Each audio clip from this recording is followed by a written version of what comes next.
Mercredi 27 novembre, à Mios, a eu lieu le Forum du tourisme durable organisé par le Parc naturel des Landes de Gascogne. Une manifestation où acteurs du tourisme, professionnels et institutions se sont donné rendez-vous pour favoriser et améliorer les actions écotouristiques sur l'ensemble du parc. Tout au long de la journée, différents ateliers et débats ont été mis en place pour échanger et en apprendre plus sur les différents moyens réalisables pour développer un tourisme plus respectueux de l'environnement. En fait, le parc naturel régional des Landes de Gascogne est en avant-garde sur la question écotouristique en Gironde, puisque depuis plusieurs années, le parc développe un réseau de prestataires et d'offices de tourisme sensibilisés à une offre différente qui est respectueuse de l'environnement, respectueuse du territoire et de son espace.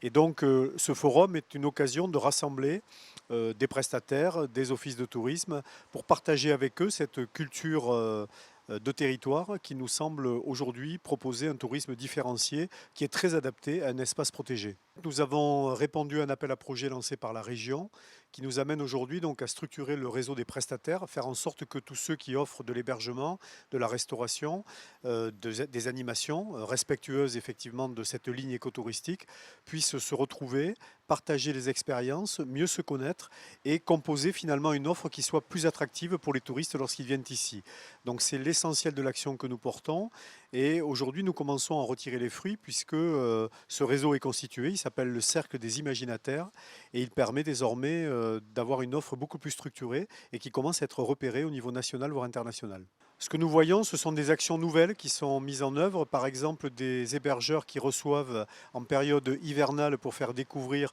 les grues cendrées qui restent sur notre territoire. On voit aussi des touristes venir pour la forêt d'art contemporain, qui est donc la dissémination sur le parc naturel d'un certain nombre d'œuvres d'artistes contemporains. Donc il y a aujourd'hui des habitats aussi, des hébergements différents, qui sont avec des cabanes dans les arbres par exemple, ou avec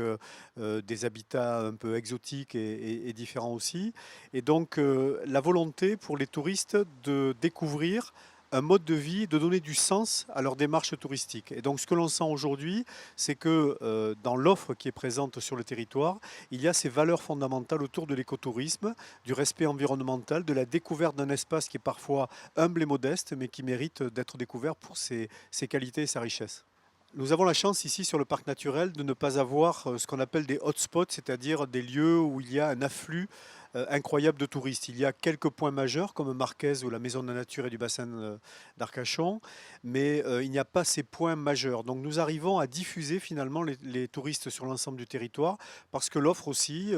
est répartie géographiquement et qu'elle est aussi répartie dans le temps et notamment avec une offre sur ce qu'on appelle les ailes de saison, c'est-à-dire avant la saison estivale et après la saison estivale. L'idée pour nous, c'est d'avoir un tourisme qui soit intégré dans le territoire et qui soit conforme à la charte du parc. Donc quoi qu'il en soit, nous n'avons pas vocation à dénaturer le territoire et à embêter les populations locales qui vivent ici. Au contraire, il faut qu'elles soient partie prenante d'un tourisme doux, itinérant, et les touristes doivent être respectueux aussi des populations qui les accueillent ici. C'est donc ce travail qui est fait au quotidien, qui est un travail très fin, avec un tourisme extrêmement respectueux et doux. Je représente donc le réseau des offices de tourisme de la région Nouvelle-Aquitaine et la question du tourisme durable et de faire un tourisme autrement est vraiment centrale. Et je pense qu'aujourd'hui, tous les acteurs du tourisme vont connaître une transition durable qui sera un peu aussi importante que la transition numérique à l'époque où Internet est arrivé.